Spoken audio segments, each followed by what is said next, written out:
Welcome, everyone. Welcome. I'm not Alan.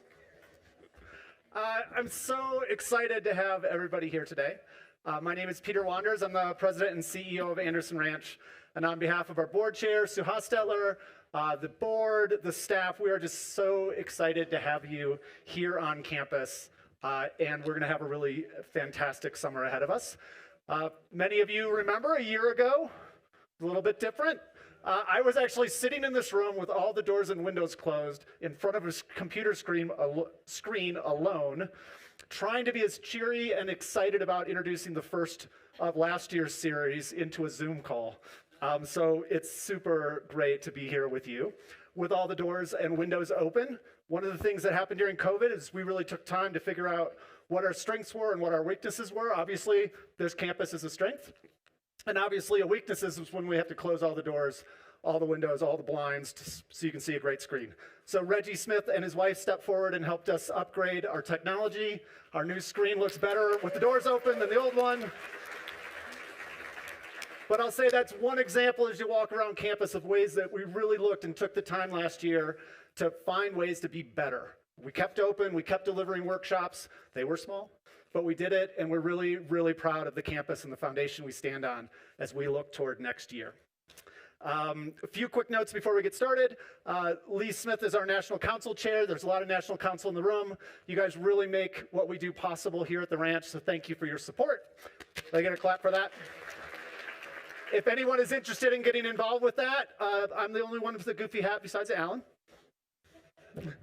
But you'll see my staff all in the back. It's funny, I saw my hat today. I'm like, wait, Alan's wearing the same hat. I look good though, right?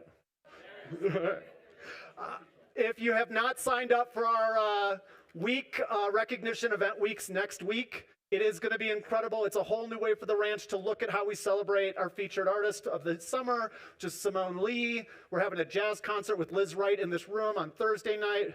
We're showing Simone's favorite movie on Wednesday night with a dinner in this room.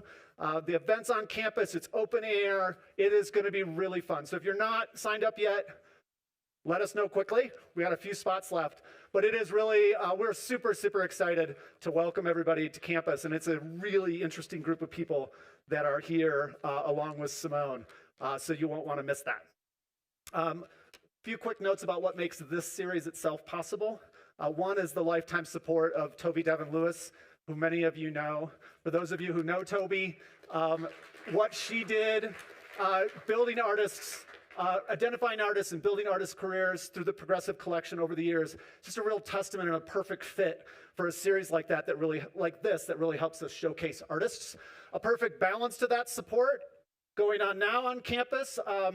Oolite Arts has partnered with us. This is Miami Arts Program. Dennis is here. Really an amazing program.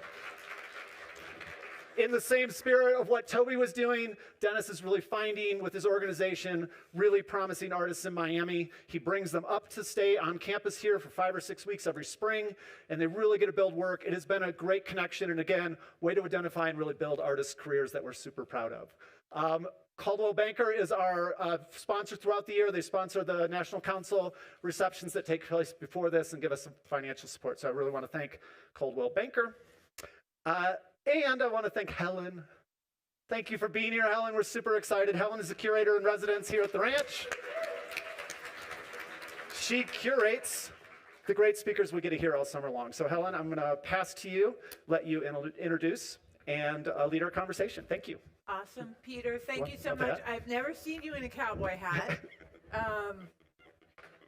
It's a little bit of cognitive dissonance, but I can get there with you. Hey, everybody. Thank you guys so much for coming in out of this beautiful day to listen to my very good friend and amazing, wonderful artist, Alexis Rockman. I'm charged with introducing him, and I guess I could tell you all the collections that he's in and all the shows that he's had, and you could sort of glaze over. He's in all those collections. He's had all those shows. I think the most important thing about Alexis, from my point of view, is the commitment to a body of ideas, the environment, our ecosystem, our one Earth that we get, what it does and what our relationship is to it, combined with this other idea called landscape painting, which is as old as the hills.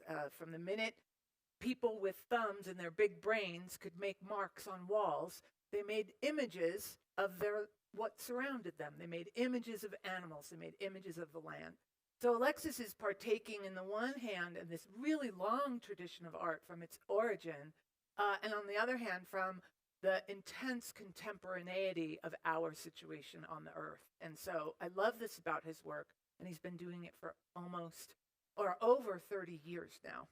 And so he's going to give us a little run through of some of his historical paintings from 30 years ago, up through his most recent body of work. He currently, if those of you are moving around and you find yourself out east on Long Island at Guildhall, he has an incredible show of new work called Shipwrecks that's up right now. And then the other thing I'll just say, and I'm sure this has happened to everybody who is of a certain age in this audience, sometimes you wake up and you start figuring out how long you've known somebody. And all of a sudden, I almost feel teary. I am teary. All of a sudden, I realize Alexis Rockman and I have known each other for over 30 years. We met as children, as infants, actually, in a New York hospital when we were first born. That's where I was born too. That's where we were met. And We passed a rattle back and forth. after our mothers figured out which one of us belonged to which, we became friends. But for reals, all of a sudden you wake up and you realize you know someone for 30 years, which is another thing I love about art and artists and the art world. Like this is a tribe, and we go through this world and this life on earth together. And I love that quality of what it means to be involved with the arts. And so without further ado, Alexis, I'm going to turn it over to you. Thank you so much. Can you hear me okay? Okay. So I just want to thank Helen for being Helen. And I remember when we first met in 1988, you were at the Whitney program.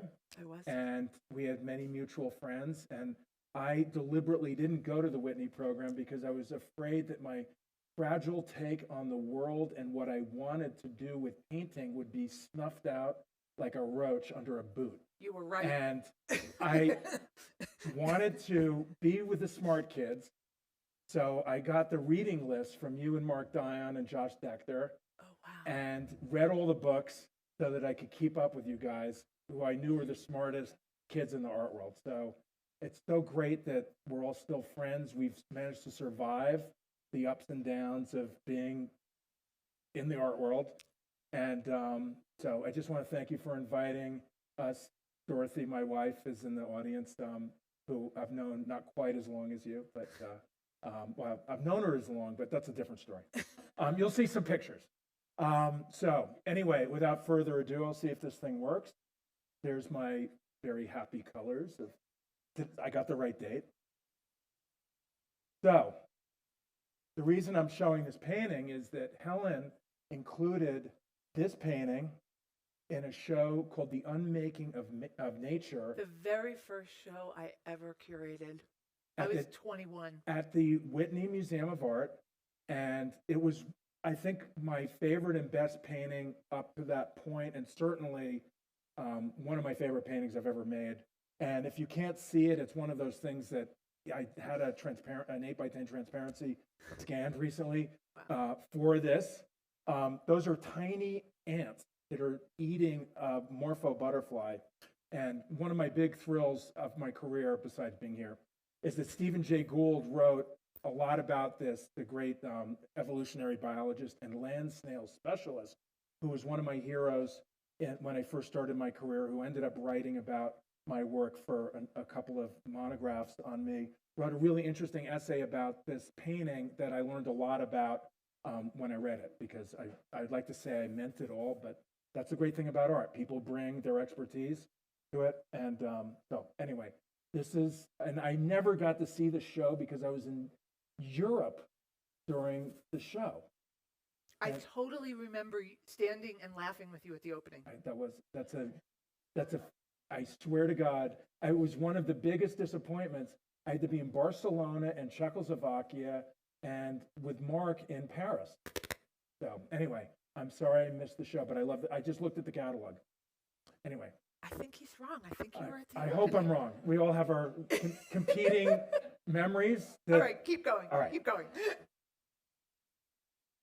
So a couple years later, I'm going to give you a bit of a tour of some of the larger paintings that I've made. This I consider to be sort of, I hate the word masterpiece, but I mean it in the sense that it's 24 feet long, and it's really an inventory of many of the ideas and interests that I had up to that point after being an artist for almost 10 years. And I was lucky enough to be in a position where Gianenzo Speroni, the great art dealer and collector, came to my studio and said, make a painting that's the length of my studio wall. I'll give you the money. How much time do you need? And we will show it. And that was getting that green light and that vote of confidence was so crucial to me at that point. And I was 29 years old when I started it, finished it. I finished it right before my birthday, 30th birthday. Here's a picture of me working on it. That was a long, hot summer. Going to fast forward a little bit. One of my other interests besides climate change and the biodiversity crisis is the history of GMOs and artificial selection. And I was lucky enough to be commissioned by Creative Time in 1999 to make a painting about the genetic revolution. It was during the Y2K craze and all that stuff. So I decided to frame those ideas within the history of artificial selection and the agricultural history, and sort of co-opting the language of Grant Wood and some of the early American modernists that made landscape painting, speaking of landscape. So the very meticulous soybeans was very deliberate and very different than what I'd been doing up to that point, where it's much more about atmospheric effects from like the Hudson River School painting or a Turner or someone like that.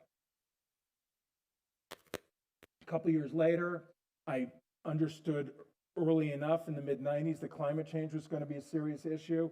And like many people, I was alarmed and frightened that we wouldn't understand it or be active about it early enough.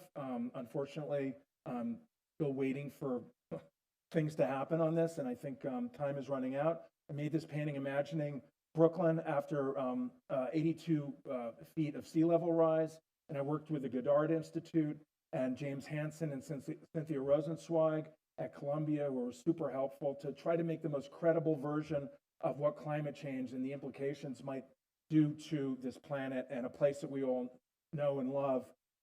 In this case, we're looking from the East River towards Brooklyn. That's the Brooklyn Bridge on the right, and a revamped Manhattan Bridge on the left, and it was shown at the Brooklyn Museum in 2004, and then traveled around the world. Now it's in the Smithsonian. It was just rehung with a really interesting idea with Thomas Moran's Grand Canyon painting. Here's a key to that. So I'm very interested in the naming of things, and very like OCD, as my wife would like to point out. List making, talk to me, don't make a list. And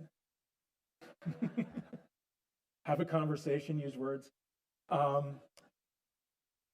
Next big project that I did, well, one of the next big projects I did after that was for Prospect 2 and Dan Cameron.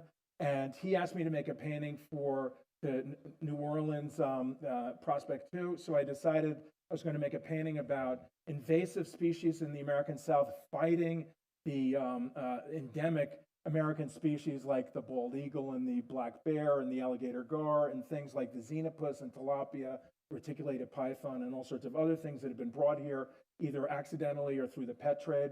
And Gianenzo actually paid for this painting too, because it took me like a year to make it. And he's like, what do you have in mind? So I showed him a picture of the poster for Apocalypse Now and a Jack Kirby X-Men illustration. He's like, okay, I understand.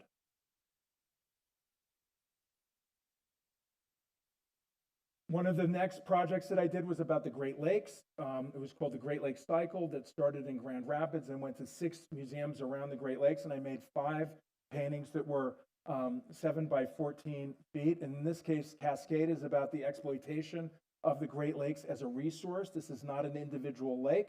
It is the fisheries, the timber, the minerals, and so on and so forth. And it's sort of encyclopedia of some of the shipwrecks along the bottom. More lists. Then I'm sort of backtracking and going back into time a little bit because, as Helen mentioned, we've known each other for a long time. Now I'm going to talk a little bit about place, and we're so lucky to be in this incredible landscape that I mentioned earlier that I taught a plein air watercolor class here in 2003, and it was just incredible to go out into the landscape and to try to create work about this place, which I really encourage you to do if you're interested in that in any way. In this case, the gentleman in the middle on the photograph on the right is Mark Dion. To the left is Bob Brain, and I'm on the right. And that's a camp that we made on the Essequibo River. On the left, I'm drawing a catfish that we had caught and some of the insects that were eating it. We went camping for 6 weeks. And one of the hilarious reasons we went to Guyana is none of us spoke any other languages but English, and it was an ex-British colony. Here are some of the paintings that I made after I got back based on photographs and notes that I took.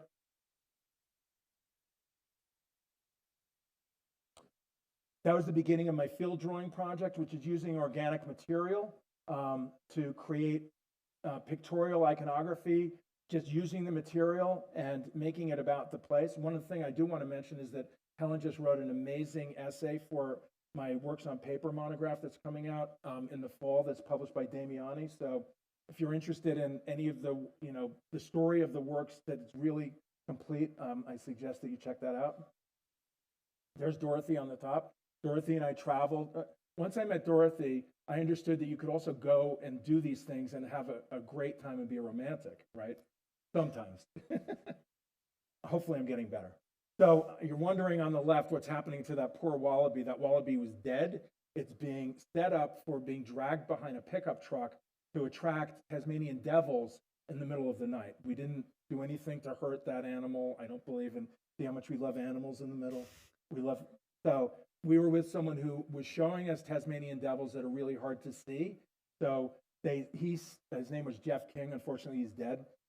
He staked it to the ground, and the Tasmanian devils would come snarling out of the bush and proceed to start to devour the wallaby through the anus. So if you're ever interested in seeing that sort of thing, I suggest you get to Tasmania. Here's some of the drawings I made for that. And I really have to point out that the drawing on the lower right is made out of wombat fecal matter. So if you want to, that's the connection to my last image. Then Dorothy and I went to Antarctica,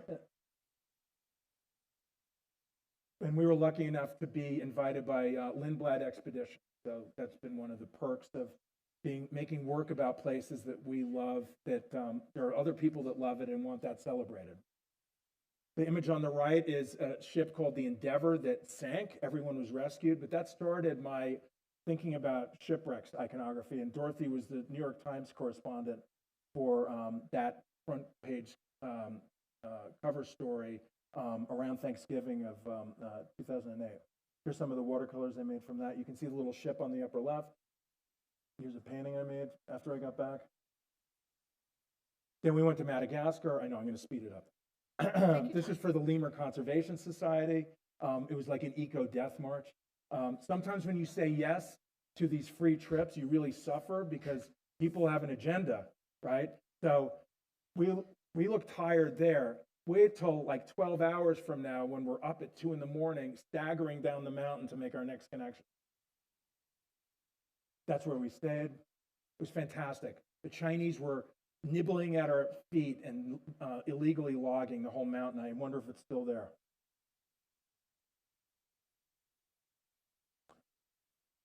Watercolors that I made, and Dorothy wrote a story for, was that Departures? Magazine, so that was another added perk that we got to work together on something like that. And here's a painting I made that's actually in the U.S. Embassy in Antananarivo, so that was a great coincidence that they asked me to do something, and I just happened to be going there. There we go. There we go. All right. Here, why don't you hand me that? All right, you're in control. I'm in control. We'll see how long that lasts. Well, do you want to talk about who Wallace is first? Why don't you talk about who Wallace is, and then I've got my question. I got Sure. a question for you. Alfred Russel Wallace. Raise your hands if you know who Charles Darwin is. Raise your hands if you know who Alfred Russell Wallace is. Besides you and you, that's cheating. And Basically, all the Richard, people who are really close right. to Alexis are people like, we that know. who listened to me talk about it for years. Anyway, Wallace is as important as Darwin and is the co-discoverer of natural selection, which means how evolution works. So why natural life is the way it is. So I always wondered what it would be like to be a scientist and to be able to see the natural world and to make those types of connections. Wallace was a fascinating character because he was poor, he was Welsh, and he was a self-made man who paid for his career by going to far-off places like Brazil, Malaysia, and collecting specimens. And while he was there by himself, right? He's not with an entourage like Darwin was on the Beagle. And I'm not down on Darwin, but he just gets too much love. Wallace, on the other hand, was coming back from Brazil on a brig named the brig Helen, and he has all his collection with him. He's like 28. He's been in Brazil for 4 years, and the boat catches on fire, and it stinks, and he loses everything. He picks himself up and gets back to work. His perseverance and his intelligence and his empathy are what really moved me so much. So I made a body of work. Those of you that have Wallace's line, the book, Richard Edwards and Baldwin Gallery did the show in 2018. It's one of my favorite exhibitions ever. They did a fantastic book, so I want to thank Richard and Kiki for being supportive to the project. So that's who Wallace.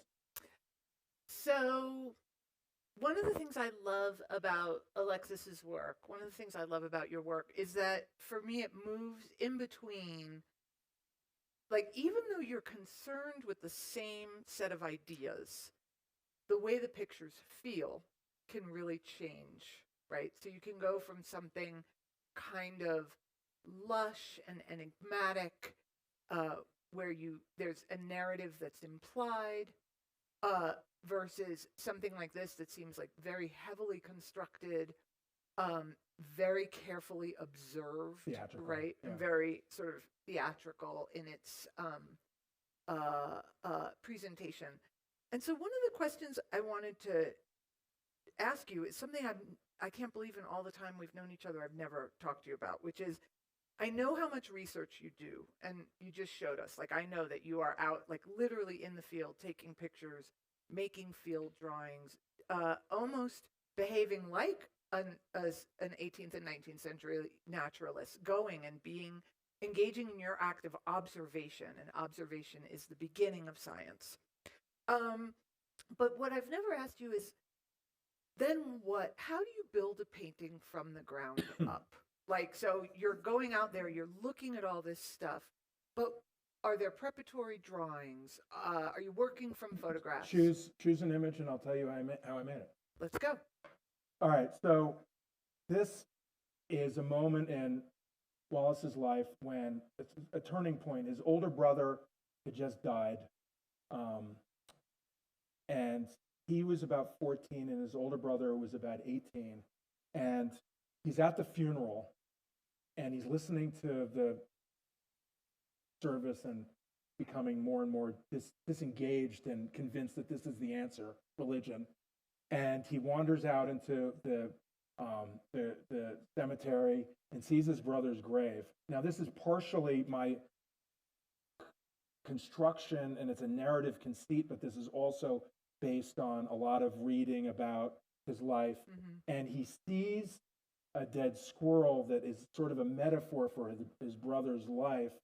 And he almost has a hallucinatory experience where he starts to see the circle of life in the squirrel's body, and he wants to understand what's happening and why did his brother die, and what is the meaning of natural history and life, and what are these beetles doing, and what's happening in the drop of water, and so on and so forth. So with that in mind, mm-hmm. I'm like, all right, what squirrels lived in Wales during this period?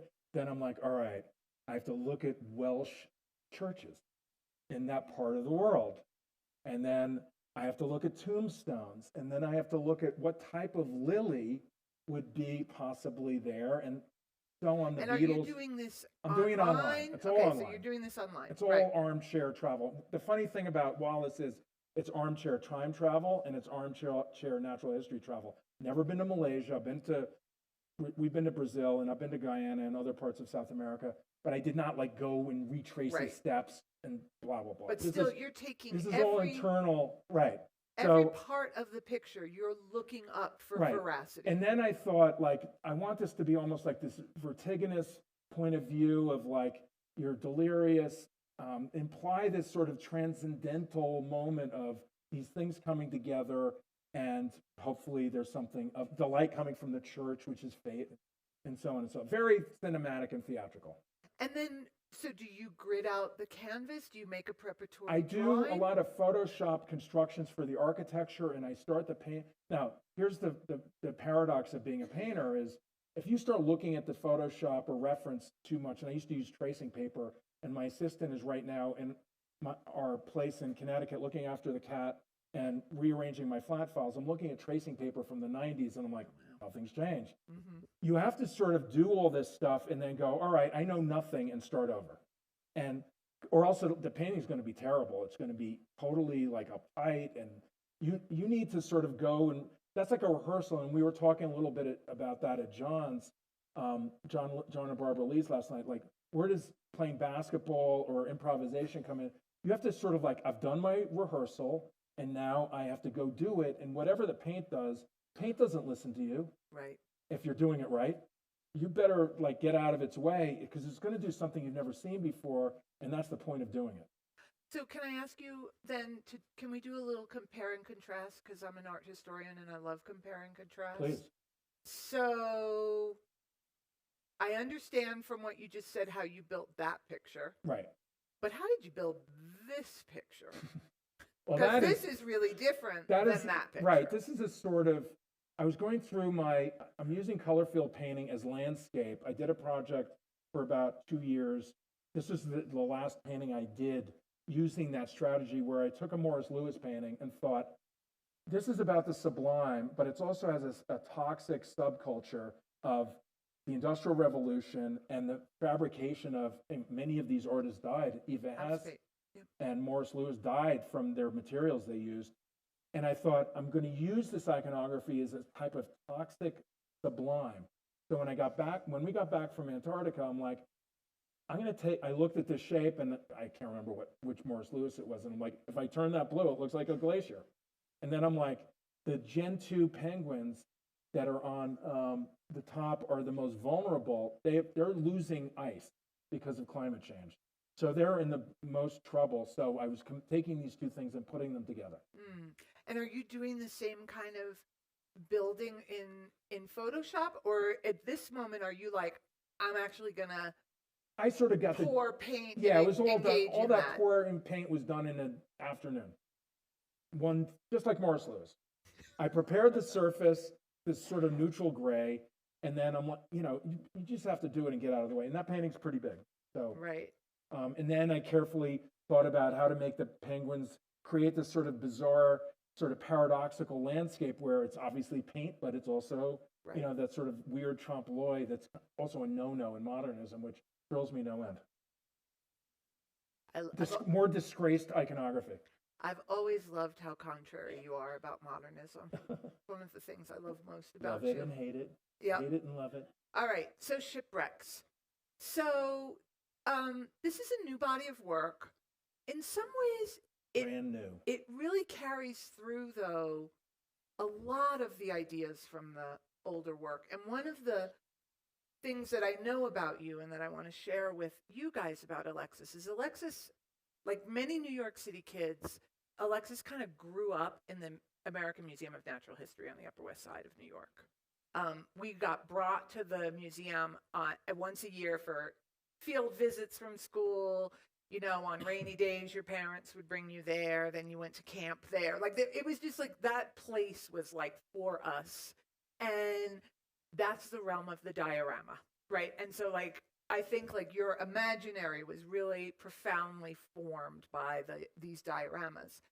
But one of the things that you do in all of these shipwreck pictures is you show us the thing that actually we really can't see, which is underneath the ocean. Those are the dioramas in the ocean hall, right? I know. And those are the craziest of all of the dioramas at the Museum of Natural History. But to me, I guess I want to talk, or I want to hear you talk a little bit about, on the one hand, you are someone who I know engages in direct observation. And I also know all you do is watch horror movies late at night. So I know you have this brain that's capable of putting together the real and the actual and the phantasmatic. And I guess I just want, particularly when it comes to the ocean that covers 71% of the planet, you know, that is so much bigger than all of us, and yet we don't know anything about it. It's like such an extraordinary mystery. If you could just talk about, like, how are you navigating, I guess pun intended, these waters? Wow, it's getting bad now. I'm going to turn it over to you. That, I mean, the timing of that question couldn't be more prescient, because my next project is a commission for the Mystic Seaport Museum that's 24 feet by 8 feet, like Evolution and Manifest Destiny. And what I'm doing is taking their watercraft collection and connecting it to what natural features were exploited by those vessels, like the fisheries in Wales and stuff like that. And the more I'm not reading, I'm listening to. I went staggering through a run this morning because of the altitude, listening to Rachel Carson's very dated historically, but very beautifully written and very insightful, The Sea Around Us from 1958, and preparation for Dorothy, of course, insisted I listen to Moby Dick or else I'd be run out of town, which I was so grateful for, which is underrated, which is hard to believe. That's hard to believe. It's like supposed to be the best book, It is, right? it's so trippy and weird, and like, I can't believe that someone thought of it. It's so great. There's like 2,000 paintings in that book to make. So I'm thinking about exactly these issues in preparation for this giant chance of a lifetime commission where, if believe it or not, it's that big painting and then 10 very large watercolors, and they're building a wing to permanently house it at the Mystic Seaport Wow. Museum. And my assistant's putting the panel together right now as we speak in my studio. It barely fits by 6 inches. That is a huge responsibility that I feel I'm daunted by, and I'm gonna put it off as long as I can in terms of the commitments to what I'm gonna do, and I'm gonna greedily hoard information and ideas and sort of make lists, surprise, surprise, and in my computer sort of have a bulletin board of where things might go, mythology, extinct things, the unknowable, and so on and so forth, and try to create something that is, you know, worth the opportunity of a lifetime to do this project. But to answer the question of these, it really comes from looking at, you know, any number of things. This image came from an engraving. This is the Slocum. Does anyone ever heard of this shipwreck? 1913 on the East River on like 4th Street, right? A lot of people died. Look it up. It's fascinating. There's some fascinating engravings of it. People trying to get over to Brooklyn. So in a paddle boat, and of course the indifferent seagull watching. And you can, I don't know if you can see it. There's little hands in there right next to the seagull. By the way, this projector is by far the best thing I've ever. I'm like, thank you. It is really This amazing, is like, y'all. what the hell? This is like a miracle to see this resolution in this situation. Can we So- talk a little? Can I ask you another question Sure. then? Because, like, man, people like in the West, there is nothing more cliche than like a nautical painting. Hell yeah. You know what I mean? Like, this is like There's some nothing more dangerous and embarrassing, Yeah. possibly. It's a well. I said disgrace iconography, right? I know. Every, you know, Old Spice even. right? Everything, like every, you know, every dive bar in New England's Right. got like 8 bad maritime scenes. Margaritaville, or Yes, you know. yes. So Every anyway, Florida that's coastline. I love this idea of, like, you know, things that you feel like have been picked clean or completely embarrassing. That's where Like, you're at. that's where I want to groove on, because it's so dangerous and taboo and naughty and wrong and kind of pathetic that if I can make something out, that's like a challenge that I love. Like, I mean, I guess on a certain level, whatever you think of Quentin Tarantino, I so identify with his relationship to genre, where he wants to, I could listen to him talk about movies all day long because of his relationship to film history, which I know not nearly as much as he does about, but I love his relationship to the history of iconography and genre, and I think very much the same way about, Rime of the Ancient Mariner, and that. I mean, who can fight with Gustave Doré, right? The greatest illustrator in history. Like, I'm going to do my own version. It's going to be, I can compete with that, right? I want to be able to compete with it, or try to. I guess it's kind of a little bit macho, but it's this idea that I can make something that's so potentially embarrassing into something worthwhile. And also the idea that so many of watercolor, as I think you wrote in your essay, it's this idea that watercolor is supposed to be like for Sunday painters, and this idea that Right. Nice Victorian right, ladies. like I want to hopefully try to reinvent the genre to my own specs. Hopefully, I mean. Can I ask you, from the point of view of being American and what it means to be Americans really on the table for, the past couple of years, it's been a vexed concept. And we were taught, again, as New Yorker kids, we could see Ellis Island, we could see the Statue of Liberty. We were taught that pretty much everybody who got here, by the early 20th century arrived on a boat.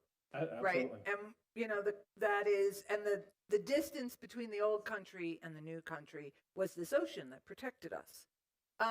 But we know for Black people, they didn't come on a boat voluntarily. Like, they come on boats, they're kidnapped and brought here. Africans were kidnapped and brought here. That, for that part of our culture, is sometimes called the Middle Passage. And it's, we have very, very different ideas about what the ocean means to us as Americans. And I wonder, how do you think about that? How do you think about the difference between the Atlantic and the Pacific, between coming here voluntarily versus coming here as an immigrant? Like, how are you going to deal with all of that? Well, I try, that's many lifetimes of a challenge. And if you go to a couple of, just forward or back? I can't remember, somewhere. In this place, right, that's fine. For, Inuit canoes, that's one way of negotiating. Humans migrated out of Africa and ended up in the Arctic, amongst other places. So that's one way of being able to cope with this incredibly challenging environment, which is, how do you find food when it lives under the water or in the ice or whatever? That's one problem solved, right? Next image. This is more mythology, but that's also the fear of the unknown, which is like the first image if you go back to. This has nothing to do with science. This is about the pre-scientific medieval fantasy world of what we are afraid of in the ocean. The kraken, sirens, monsters that lurk that are unknowable, things that are terrifying. I completely identify. I mean, that's one of the, and first of all, let's hear it for science, for being able to be in the same room together again. Hooray for science. Yes, thank you. Thank you. All of us flew on a plane to be here or drove. Science made that possible. Anyway, so the idea of, humans' internal battle with the unknown, and for good reason, the terrifying other is very much a part of why we're tribal, why we're in trouble. Right. So this is a painting about, pre-Durer, even 15th century. So I really think the idea of, and go a couple of more images, and then I'll hopefully answer the question. This one, Hawaii is good because how did humans get to the Pacific? That's, just thinking about that. And we were talking about that yesterday. It's staggering. This, you can't really see it. This is not a huge painting, but it's pretty big. That I spent like a week painting that raft with the chicken and the dog and the all the agricultural items, those are stand-ins for human agriculture that was radiating out of Southeast Asia, however many thousands of years ago. So that's a fascinating confluence of early different type of colonialism, right? All these islands have different cultures. They've been in place for thousands of years, but they all have common ancestors. The agricultural items have all common ancestors. Colonialism didn't bring all the extinction to these islands. Earlier humans, the Polynesians, helped along. I'm not really of the noble native person. Is to me, we're all part of this matrix. There's extinctions happened wherever humans went in North America before Columbus came. There were 10,000 years of megafauna extinctions that weren't from Europeans. So we all have, as a people, we're very the same. So that's one way of thinking about it. Go back this is the Luxborough Galley, is the Middle Passage, right? It's a very complicated. Let's just say it's a complicated thing for me to make a painting or a work about the Middle Passage from my perspective as being a middle-aged white person, or white man. But I felt I had to at least acknowledge it. There were other ideas I had that I didn't feel comfortable doing. And coincidentally, I reached out to, Andrea Grover curated the show at Shipwrecks at Guildhall, but I had some great help from Dan Finnemore and Trevor Smith at Peabody Essex, where the show started earlier in the year. And Dan Finnemore is a historian. And I said, Dan, I want to do a painting about the Luxborough Galley. Are you familiar with this cycle of paintings that were in the Greenwich Maritime Museum that showed the life cycle of why the ship exploded and what happened to the survivors? And he's like, Alexis, we have those actual paintings in the Peabody Essex Museum now. Did you know that? I'm like, no, but it's the right painting to make now. So that's another way of thinking about it. And, I always imagine, not only the suffering of the humans on board, or I'm often wondering about what happens to the other creatures on board that don't have a voice, or the indifferent ecology that happens to be there that see it as a opportunity to eat some meat, or not care at all. Right. One of the things that I don't know if folks in the audience have noticed, but the dates on these paintings are all 2020. And so the historian in me is already starting to track, what did people do during this COVID period? How is the COVID period going to be like erased historically, and how is the historian of the future going to be like, 2020, isn't that when they had that big pandemic, that kind of like clue. And so I wanted to talk to you about like a lot of the way I read the shipwreck pictures is it's a little different for you. I feel like they're pictures of loss, death, fear, majesty, that there's a kind of these are grown-up ideas. Like, you know what I'm talking about? Like, it's about time. It's about time, Alexis. Enough of this childhood shit. Like, but seriously, like, the earlier pictures had a kind of youthful didacticism, And like exuberance. exuberance. Like, I think there were earlier pictures you made where you honestly thought, or this is how I read them now, if I make a picture of agribusiness that's so clear about what's wrong with agribusiness, people will get on board and stop this foolishness. I have to take issue with that, because that's exactly not what I wanted to do. Oh my God! And that's I how was they trying read to me show now. hopes and fears, Ah, okay. and to show it in the historical context, because I think biotech food is our only hope, but it's also a terrible danger. Yeah. So I think that's like so many things. I'm trying to reconcile those issues. Well, then maybe what I can say, if that's true, if that's what you were trying to do, Just full disclosure, that's what I'm trying to do. well, then I think You don't think lungs in pigs is like an optimist? No, I'm just kidding. I was going to say no. Those pictures always scared the bejesus out of me. But what I'm interested in now is I feel like this kind of psychological depth.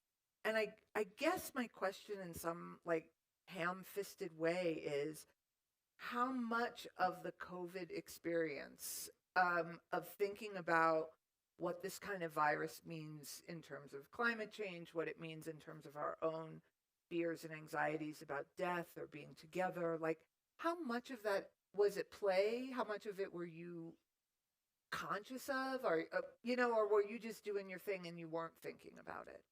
Well, first of all, this painting is exactly about, I stopped the painting in midstream.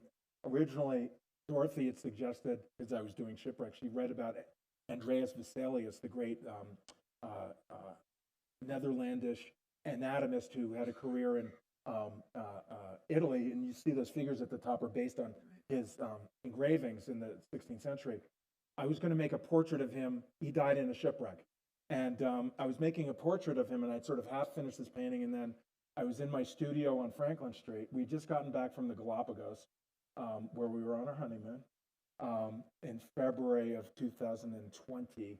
And I was asked to leave my studio by the people that owned it of 33 years. And this was before COVID hit. And I had to scramble, and eventually we relocated to Litchfield County, Warren, Connecticut. I can say, so I changed the meaning of it, and all those animals, and I can tell you what they are, it doesn't matter, are animals that have brought diseases to humans throughout history in various centuries. So, but to be clear, when COVID started to lurk around the media, we were on a boat in, the Pacific and, there were plenty of jokes about the Diamond Princess, haha, we're not on that, are we? But I had always seen COVID as one of the many viruses that were emerging from zoonotic contexts like wet markets. And I'm not sure if it's from a lab, it's a different conversation. But historically, they come from animals that have jumped species. So this pandemic is just the beginning of a thing that is part of the unforeseen consequences of, humans being everywhere, the biodiversity crisis, eating wildlife, climate crisis, and so on. So I never saw it as anything new. It's just suckier. But it's like, oh, well, of course. Right. That's like, that's what's going to happen. I'm amazed. Hats off to the scientists. I was convinced they weren't going to find a vaccine. I just thought that's not going to happen. No, and it's extraordinary. extraordinary. I'm beyond thrilled. But this is our first trip after COVID. Had first plane ride, and I was just appalled by the amount of people that are traveling around, because we hadn't seen it in a year and a half or whatever, and just like the sheer carbon that's being dumped. I mean, I'm just like, what the? This is like so. I have mixed feelings about being back on that horse. Right. In fact, that's my last question before I turn it over to the audience, was actually to ask you just kind of where you're at. I mean, you have been thinking about climate change, thinking about the Anthropocene, which is the new geological period we're in which that is really determined by human industrial impact on the planet, for longer than anyone I know. How has your thinking evolved? I mean, your paintings have evolved. They've gone through lots of different cycles, but how has your thinking evolved, especially in the wake of a pandemic that many, many scientists do think, as you yourself have just alluded to, is the result of, or the effect of, these our Activity, impact, yeah. our activity? That's a really good, tricky question. Thank you. I would say that and this has to do with getting older and that idea of being mature. Every day matters. You better enjoy it, regardless of your feelings about the big picture. All you have is your little world and the people you love, and you better try to appreciate it while you're alive and before those beetles get you. So, and that's gonna, as Charles Barkley said, Father Time's undefeated. And now that we've summoned Charles Barkley into the room, so Charles, one of the great basketball players of all time, And one of the great pundits. and maybe the best pundit of all time, I would love to turn it over to you guys because I know that a lot of you have been looking at Alexis's work for just as long as I have been. And I know we have a mic that's going to be carried around if someone wants to raise their hand. We've got some microphones. And we want you all to talk into the mic because we're going to put this on the interweb when it's done. Yeah. So is anyone got a question? Sure. Kiki over there. There's a mic right behind you, sweetie. Hi, thanks. I never noticed before how much your work in total reminds me of Gustave Doré, and also, thank you, I have names, William Blake. And I know that spirituality was a very important part of Blake's practice, both his verbal and his pictorial practice. And I was wondering if that's something that enters your work even in a backdoor or an unconventional sort of way. Great question, and really timely because I just was listening to this Getty podcast about Blake that I think they're doing a big William Blake show. I can't think of two more important artists to me. Gustave Doré, the great illustrator of Dante, Crime of the Ancient Mariner, whatever, he's illustrated it in a fantastic way. And another subtle connection, which I'm sure you're not aware of, is that when the guys were planning the original King Kong in 1931 through 3, they looked at Gustave Doré's images, his engravings, to design Skull Island's jungle. And every time I go to the real jungle, I'm secretly disappointed it doesn't look like Skull Island's jungle or really Gustave Doré. So yes and yes. I'm not organized, theologically inclined, but I feel a sense of transcendence. First of all, two of my favorite artists, but also being in a rainforest or on a coral reef or anywhere where you get the feeling that there's this sort of life that's been, millions of years in the making is so, I just find it so enchanting. And over here, please. There's a mic coming your way. Ever looked at William Birchfield? Charles Birchfield? Yeah, Charles Birchfield, the American watercolorist who didn't do your subject matter, but did have some of that intriguing effect. And of course, that was so important. And the other one, who I heard speak in Miami with Bonnie Clearwater before he passed away, was Malcolm Morley, who tried very hard to make shipwrecks look different. Interesting, good questions. I met Malcolm Morley. I admire Malcolm Morley a lot. He's not someone I think about often, even though we have a relationship with the same gallery, Bernie Westwater. I admire him tremendously. My brain is elsewhere. Charles Birchfield, you're right on. The thing about Charles Birchfield, who I love, top 10 artist, guys like Blake and Doré created their own cosmography, right? You instantly know who these artists are the minute you could spot it across the room. It's great to love that work, but you can't be influenced by it because then you're derivative. So it's a double-edged sword. I'm more of a fan, but I can't really steal much. So I'm like, I want one, but I don't want to be it. So Are you still stealing from people? as much as possible. Good boy. Good boy. All right. That's what I love about artists. They're the best thieves in the world. I want it to just I'm like a hermit crab. I can just stick it on my back and hopefully it looks like me. Here, we got a mic coming your way. So great Riley, to see you. I was wondering if